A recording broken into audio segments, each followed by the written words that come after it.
Bible की शान। Bible कायनात को अपने कलाम से बनाने और कलाम ही की कुदरत से संभालने वाले जिंदा खुदा का जिंदा कलाम है, जिसे उसने अपने हर नाम से ज्यादा अजमत दी है।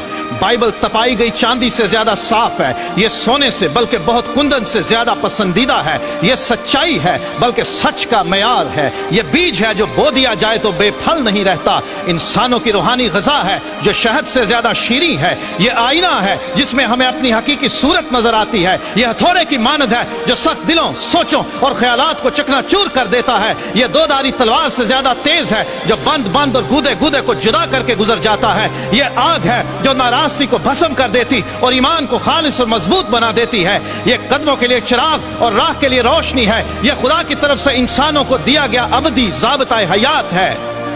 बाइबल का हर एक सहीफा खुदा के इल्हाम से है जो तालीम और इल्जाम और इस्लाह और रास्तबाजी में तरबियत पाने के लिए मुफीद है। बाइबल की किसी बात की तावील किसी के जाती इख्तियार पर मौकूफ नहीं और ना ही कोई बात किसी इंसान की ख्वाहिश पर हुई, बल्कि आदमी रूहुल कुद्स की तहरीक के सबब से खुदा की तरफ से बोलते और लिखते थे। खुदा ने हिस्सा ब हिस्सा और तरह ब तरह नबियों और फिर रसूलों की मार्फत कलाम किया। तकरीबन 1500 साल में 3 बर्रे आज़मों अफ्रीका, एशिया और यूरोप में मूसा नबी से लेकर यूहन्ना रसूल तक तकरीबन 40 इंसानों को खुदा ने चुना कि वो बाइबल की किताबें लिख सकें। इन लोगों में चरवाहे, काहिन, फकीह, नगमा साज, किसान, बादशाह, सरकारी मुलाजिम, उलमा, तबीब और माहिगीर शामिल थे।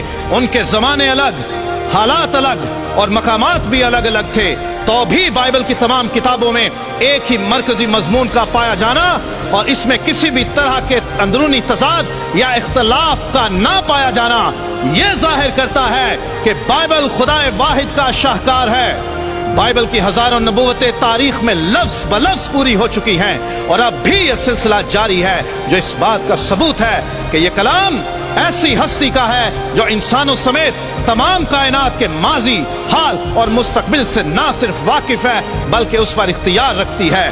बाइबल दुनिया में सबसे ज्यादा जुबानों में पढ़ी, सुनी और सुनाई जाने वाली किताब है, लेकिन तारीख में सबसे ज्यादा इम्तहानों से गुजरने वाली किताब भी बाइबल ही है। हर दौर में कलाम खुदा की मुखालिफ कुव्वतों ने तारीखी, जुग्राफियाई, अदबी और सकाफती समेत तमाम दस्तयाब उलूम इस्तेमाल करते हुए इस किताब की सच्चाइयां झुठलाने, इसका इख्तियार खत्म करने और इसकी तासीर मिटाने की बेहद कोशिशें की, लेकिन यह किताब हर इम्तिहान में खरी साबित हुई। इसकी मुखालिफत करने वाली कुव्वतें खुद मिट गईं, लेकिन इस किताब की सच्चाइयां, इख्तियार और तासीर आज भी कायम है।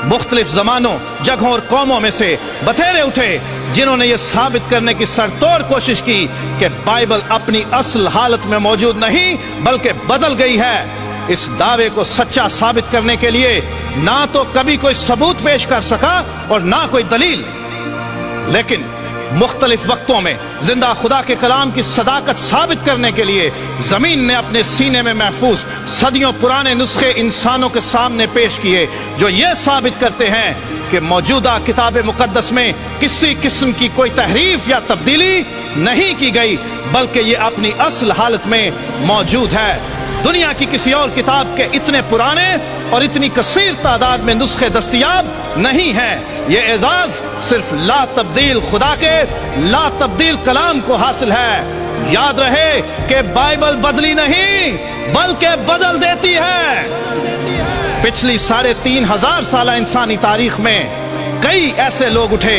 जिन्होंने अपने इख्तियार, ताकत और वसाइल का इस्तेमाल करते हुए कलाम खुदा को सफ़ाए हस्ती से मिटा देने की कोशिश की और इस कलाम पर ईमान रखने वालों और इसकी मुनादी करने वालों को घायल किया, मारा, जिंदा जलाया, खूंखार दरिंदों के सामने डाला, जलते हुए तेल में डाला, जानवरों की खालों में सिया, सूलियों पर चढ़ाया और यह भी दावा कर दिया कि हमने बाइबल का वजूद इस दुनिया से खत्म कर दिया है।